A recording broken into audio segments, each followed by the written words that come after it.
Once upon a time, there lived a very kind king named Yusika. He had a son named Kunala, whose eyes were very beautiful. Since Yusika was a devoted Buddhist, he once took his son to the temple. There he asked a local monk about Buddhist teachings. The old man said that life was imperfect and filled with impurity, which was present even in such beautiful eyes that the prince had. The prince did not understand the monk's words.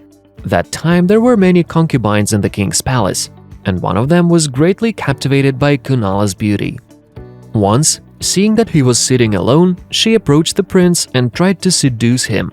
However, he stopped all her attempts. After some time, the king decided to get Kunala married and found him a bride. When the concubine knew this, she felt jealous. Her love quickly turned to hatred. When the king fell ill, this concubine took good care of him. Having recovered, the ruler promised her to give her whatever she wanted.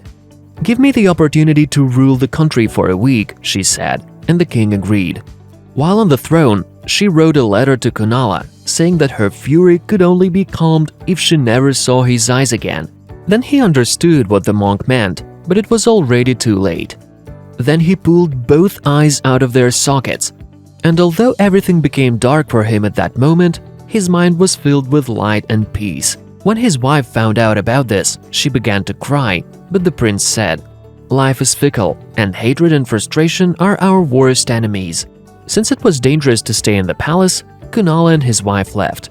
They wandered around the cities and sang in the streets so that they could earn a living. One day they had to return to their hometown. Hearing about the musicians who sang beautifully, the king called them to the palace. When the couple appeared before his eyes, the king immediately recognized his missing son and his daughter-in-law. He was shocked to learn that Kunala had turned into a blind musician. In order not to upset his father, the prince did not tell him what happened, but instead revealed to him the truth of life, which he had learned during this time. However, the servants informed the ruler that this was the work of a concubine. The king was furious and wanted to execute her immediately. However, Kunala asked to forgive her.